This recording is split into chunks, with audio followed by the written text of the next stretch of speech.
Welcome to Revitalize and Replant with Mark Clifton, where we equip pastors to take their churches from declining to thriving by pointing them to a new future and a new hope. Join us weekly for encouragement and practical advice in your pastoring journey.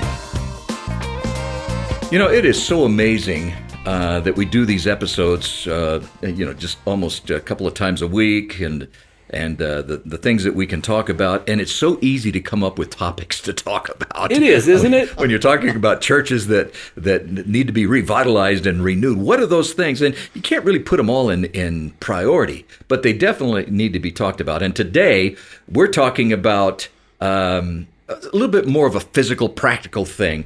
And we're going to talk about things that you can do to immediately improve your building. And they don't cost a lot of money. No, they don't cost a lot. Well, they cost some money, maybe. But it's not like you're going to overspend, take your whole year's budget or anything like that. So my name is Dan Hurst, and I have the privilege of working here with Mark Clifton on this as we talk about this. And we have a guest who has gone through this whole process of improving the building. And so, Mark, why don't you introduce him? This is Mark Halleck. We've been with Mark now for several weeks. We're out here in Denver, Colorado at Mark's church, Calvary Church, a great replant that replants churches and raises up replanters from all across North America. And so we're grateful to have Mark join us on the replant couch.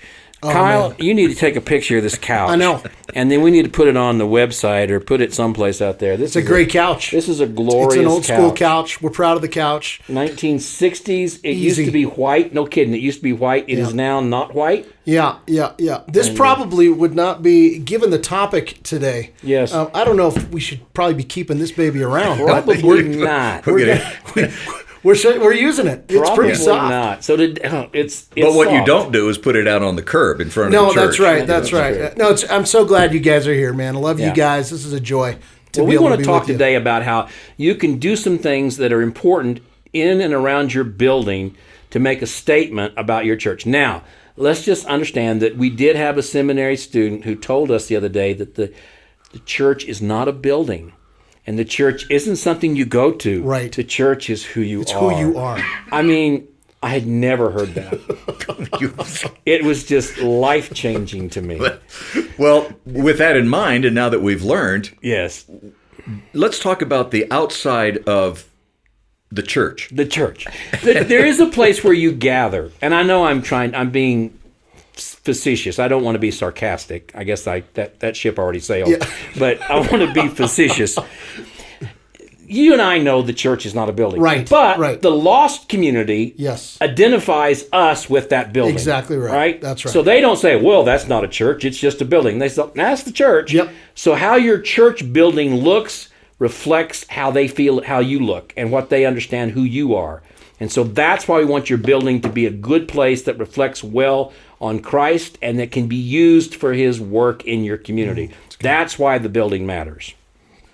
You know, the thing that comes to mind is you were talking is, and we should probably save this point for another point that we're going to be talking about later, but I have to bring it up right now while it's on my mind. Otherwise, I'll forget it. You know about that. Yeah, like I do every week, yes. And that is signs that churches put out. You know, the church sign. Oh yes. With all of the pithy little sayings, you know, that they're... Don't do that. Just don't do that. Don't do it. Just don't do that. Our church, our Sundays are super sweet, and it's spelled Sunday. You know. By the way, church signs. Okay, you ready? We may not get through this podcast. We may not get through this. Oh boy, here we go. There might be Here we go. Phase two. But Clifton Dan and I has have come known alive. each other for 50 years. We've helped each other.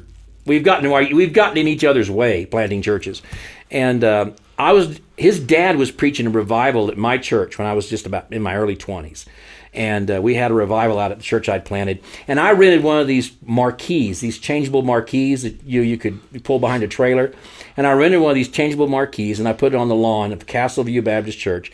And it said, revival, every night, 7 p.m. Like lost people are going to get in car wrecks trying to get there because of that sign. But nonetheless, I still put the sign out there. So I drive up on Sunday morning, and Dan has found the where I kept the letters in my office, and it said milk $1.29 a gallon, cigarettes $1.17 a pack. They were standing in line. Unbelievable.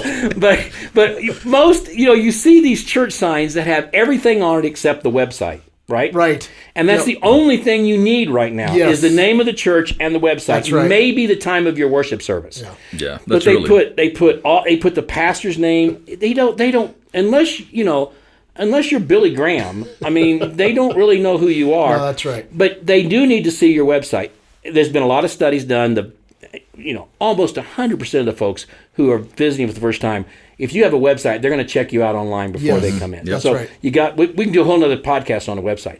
But church signs, absolutely. Do not put those. Oh, I shouldn't say that because there's a lot of people out there who've invested a lot of money in those changeable signs. They've even bought the little books. The books that tell you what. Yeah. Well, at least make sure the website's on there. Make sure the website's on there. But listen, if you've got a changeable sign, put something like this. Castleview Baptist, we love our students. We pray for our teachers. We pray for our first responders. Do something that's positive. Just saying something superficial and silly just makes you look marginal. Like your message isn't really even important. It doesn't really even matter. Well, and here's the other thing, man. If you want to talk about kryptonite in so many churches, it's the cheese factor. Yeah.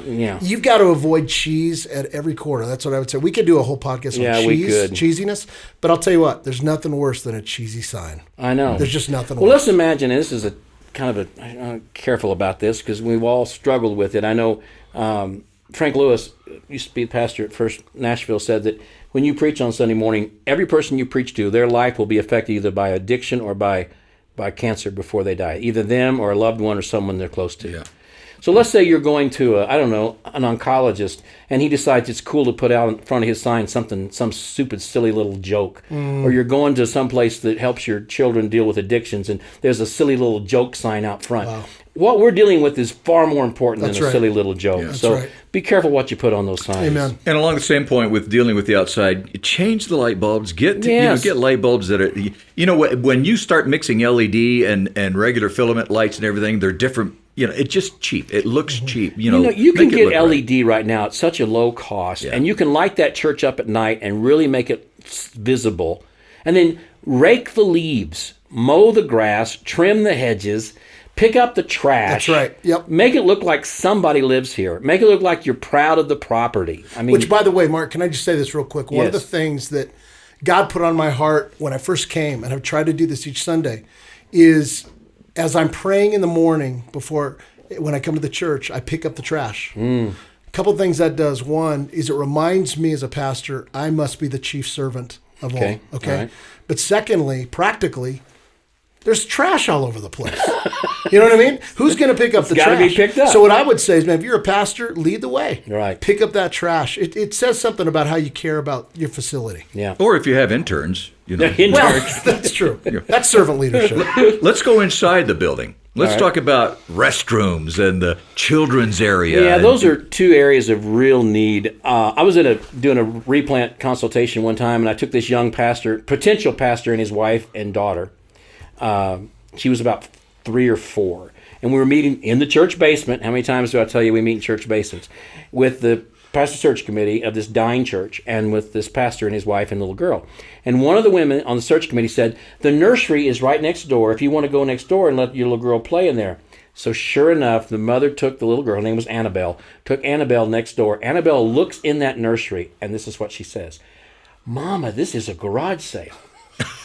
because man. mother had taken Annabelle to garage sales, and that nursery looked like a garage sale because it was full of old junky toys, old stuffed animals. Yeah. Of course, there were no children in that church. Right. Go in your preschool area. I'm just going to cut to the chase. Find a nice, large church in your community, a Southern Baptist church in your association that has a children's director. And just go to that pastor and say, would your children's director, would someone from your church come over here, take a look at our nursery room, and help us decide what to keep and what to throw away? That's really good. I'm not going to tell you what to do. They'll know what to do. Yeah. But you shouldn't keep anything you can't sterilize. Some things aren't safe. And parents look in that room, and if what they see is really off-putting, you got a big problem. That's right. And why that's so good? Why is that true? Well, because we live in a time and an age very different than we did years ago. So just go to your director of missions in your association, your state convention, or a church near you that's got a children's director, or children's volunteer leader, and say and they would be delighted to come over and show you what to do in your children's area. In your restrooms, clean them, paint them. When at Warnell, we our restrooms were really bad looking, and we didn't have any money. And all of a sudden, this is in Kansas City when I was replanting it, and all of a sudden, the Kansas City Chiefs coach his wife, Coach Haley, was the coach of the Chiefs at the time, and his wife and Lamar Hunt's widow and Clark Hunt's wife, they wanted to do something for young. We had a ministry for expectant mothers who chose life rather than abortion. Yeah. And so these ladies, along with some of the chiefs' wives, wanted to come and do a ministry for these young mothers that we were reaching, that were choosing to keep their children in very difficult situations. It was a pro-life event. Gotcha. Okay? I could have just said that and saved us all 5 minutes. We followed you, kind of. But I was freaking out because here's some Kansas City Chiefs wives, the owners, the Hunts, the Chiefs. They're going to come to our church, and our restrooms look awful. Right. And so I was trying to convince our people, my leaders, we need to go ahead and spend some money and clean up these restrooms. And they were like, I think there's something in the Bible about, trying to impress rich people and all that. And I said, okay, whatever. You're probably right. So what we did do, though, we had some signs made up. And we said, look, we realize our restrooms look atrocious because they were old and looked atrocious. We're just naming reality. We realize that, but at this point, we choose to spend our resources on reaching the community. Someday later, we will address these restrooms. Wow. Now, you can say whatever you want about that, but if I walk into a church and the restrooms look bad, by bad, I don't mean dirty. I mean, old and worn out. And you go, you know what? I get that. They've chosen to. At least there's some self-acknowledgement there. So that's what we did. Well, at least though, keep them filled up with toilet paper and paper towels to dry your hands. That was a long like story for nothing. In a 20-minute podcast, I'd like to have that back. Well, it goes Can along we rewind with the tape and start over again? It goes along with the next point, which is not only the restrooms in the children's area, but clean up the inside, the paint and the smell. Oh my goodness, the smell. And Kyle mentioned something also about the asbestos. Yes. A lot of older churches have to deal with that. You've got to be really careful. If you want to pull up carpet, it may be put down with asbestos glue. If you want to remove ceiling tile, it may have asbestos. Go to your association, your state convention, ask somebody to help you come in and do an audit of your building so that you don't get into real trouble with some of that stuff. Also, the lead paint, you got to look at all of those kinds of things for sure. Absolutely. That's great. One of the things that we definitely need to talk about when we're talking about things that you can do to improve your building is talk about your audio. Yes. In I'm your sorry, what? The audio. What? And along with that, with a lot of churches now getting involved in video with doing their own Facebook or YouTube or whatever. Or live streaming. Yeah, live streaming. So what do you do as a church? Make a decision. What are we going to do? Are we going to just like, oh yeah, we'll put a mic up there? The problem is that people come to a church, and if they expect it to sound bad, and you satisfy them that it sounds bad, that's what they're going to talk about. That place sounds awful. Right. But if you give them a nice, clean sound that isn't feeding back, and people are sitting anywhere in the auditorium and they can actually hear and understand, they'll talk about that. Dan, this is kind of your bread and butter. What would you say to a pastor who just heard you say that? Say, yes, how do I get there? What do I need to do? There are mixing boards that are powered. You don't have to go buy a bunch of different kinds of equipment and processing equipment. You don't have to get all of that. But there are mixing boards that are powered. You can put back there and plug your microphones into it. And you don't even have to have a sound booth. You can have somebody just sitting up to the side of the platform that's keeping track of all of that and making sure that you EQ, because most of those mixing boards have EQ, and you want to make the EQ so you're not sounding tinny, and you're not getting this real hiss coming through, and you're not getting feedback from on the low ends either. So it's just a nice, balanced, clean sound. Here's the deal. Just like we said a few moments ago about go to a larger church in your community that has a children's director and ask her or him to take a look at your preschool area. Go to a larger church that has a good audio visual, get good sound, and say, would you? That's what we did at Linwood. We've had guys from Lenexa Baptist. And you've got a great setup. We've had guys come out there, and they've shown us how we ought to do it, how we ought to set it up, all that kind of thing. And you're right. We're at a time now where you don't have to spend as much as you think you do. No. Yeah. The prices have come down in that kind of technology to get something really good. But you probably need to go to another larger church that does this on a daily basis works with this kind of stuff, and they'll give you don't just call a sound company because they'll Right. try to sell you a bunch of stuff. But call another church, have them come out and take a look at it, and give you an audit of your sound system, because Dan is 100% right. A bad sound system where people can't hear, or a sound system where people don't know how to run it, right? Yeah. And the poor guy, the lady's sitting back there, and she keeps messing it up, and everybody gives them the evil eye. They get that eye, They don't get they? that eye. Yeah. It's just a terrible feeling. So for sure, Yeah. deal with that. Now, along with that, though, is are you going to run this on Facebook or YouTube, or are you going to live stream or anything like that? You've got to have the right equipment. That does get into a little bit more of a price. Does. You need to have. You can start very cheaply with just doing Facebook, Right? And you can use a camera, or your iPhone for that, Right. And you can be on. But the problem with that is you have to make sure that the sound is right.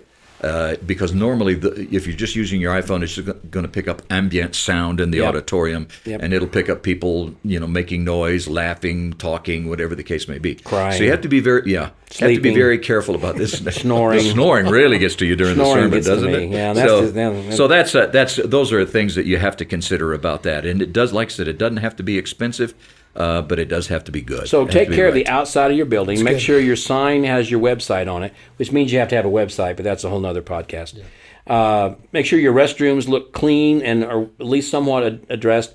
Your children's area is clean and sanitary, and your sound system is a working sound system that people can actually hear. Yeah, and one more thing. What's that? You got to think about this. What image are we presenting? In the way of signage, in the way of, we already talked about signs, of course, but you got to have the right kinds of signs on your this church, Mark. Your church here has done a great job of that. I've noticed that your signs around there, they're compelling. They fit. You've got some seasonal ones up that they look like they're just that you're using them for the season. And obviously, the church has the logo has a certain font and certain colors. Yeah. And so all of the signs in the church use the same font That's and right. the same colors. Exactly. Yeah.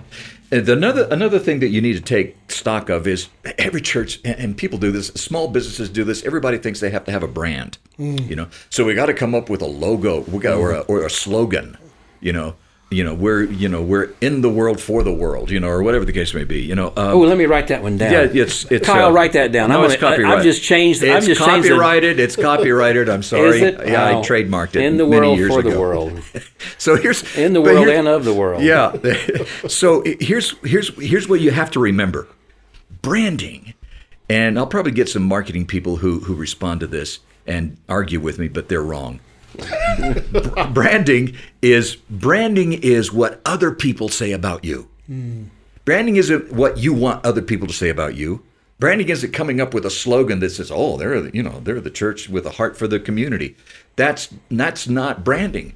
Branding is what other people think about you. Ooh, that's so you good. need to go through a process where you begin asking people, well, "What do you think about our church? What is it that we need to be?" Because that's your real brand. That is your real brand. What people think about you is your brand. Yeah. So that's right. if you begin to enhance that, and people are saying that about you, then you enhance that. All of a sudden, you take that ownership of that ministry, if you will. They begin to identify your ministry by what they think about you. It's good. So that branding is a very important part. Who you are, it's and it can be anything. But ask your people, what do you think about our church? Ask people that don't go to your church, what do you think about our church? Right. And you'll begin to discover what your And real when you brand find out they don't think anything about it, that tells you something is. Yeah. too. So you need to do no, something. I'm serious That's about true. that. That's If true. they don't think anything about it, then it really says you're not making any impact and nobody has any idea. And you got a problem that a website and a logo will not solve. Exactly. All right.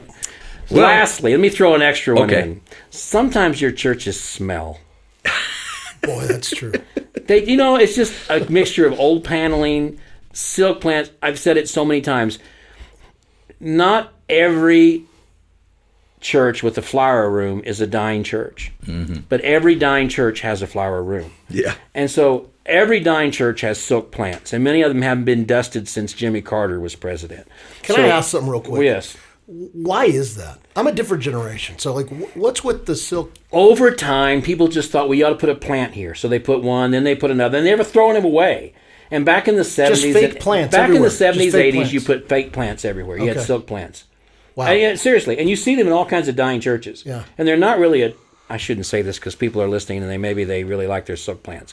If you've got silk plants, wash them off. Clean off those Clean 'em leaves. up. Clean 'em up. Get the dust Okay. off of them. Well, the other thing too is if you're going to use plants and you're going to put flowers up front on the altar, don't make it look like a funeral. No. You know, that's, Actually, you mentioned that. I was so proud of myself. I shouldn't say, I was. At Linwood, we were talking about, this was back at Christmas, so we're several months ago at Christmas. We're going to have Christmas Eve service. Linwood's a little church I pastor. We have about 40, 50 people out in the town of 400. And I said, you know what, guys and ladies, if you'll do this kind of decoration, I'll be responsible for going to getting all the poinsettias and bringing them in. So I went to Sam's Club. They had them for like $12.95 a piece. I bought, time's up. We got to hurry. I'm talking fast. So I bought all these poinsettias and I brought them in and I put them all up at the front there. And my wife walks in and she says, "Who died?" And then our associate pastor High walks in and goes, "When's the funeral?" Oh, man. And I said, "All right." So they went and rearranged them because it looked like you said. It looked like a funeral. So you got to be careful about that. Yeah, you have to. But I agree, whether it's the silk plants or whether it's your fake plants up front or whether it's the draperies that need to be taken down so light can come in, whether it's the pictures that have been up since the 1970s, take some photos of some people in your church now, blow those up, put those in frames, make it look like something's happening now. That's good. Clean up your church so that it doesn't smell. When people walk in, it doesn't smell old and musty. I honestly, Yankee Candle could come up with church basement and we would know what it smelled like. We've all been there. And so clean it up, put in some air fresheners so that your church doesn't smell. Yeah, or smell too strong. That's the other thing right. too. You have Smell to be too careful strong. about that. All right. Let's wrap this thing up. 6 things you can do, actually more than 6, we've come up with that, to improve your building, and I hope that's been helpful to you. Please subscribe to the podcast. Press on the button, click on the button right there and subscribe, and we'll see you again in a few days. Thank you, Mark and Mark. It's been a pleasure to be Mark with and you Mark. today. Yes. And, I like Mark and Mark. Hey, that like works. Shane and Shane. That's That how they works. got started. Look out, Shane. You know about Shane and Shane? I like Shane. I'm not so big on Shane, though. Oh, Yeah. he's here all week, folks. Kyle, it's time to fade. Thanks for joining us today on Revitalize and Replant. This podcast is brought to you by the North American Mission Board, where we help dying or struggling churches regain health for the glory of God and the good of their communities. If you found this conversation helpful, don't forget to subscribe to the podcast on your favorite platform. To learn more about becoming a replanting pastor or to explore resources about revitalization for your own church, visit churchreplanters.com.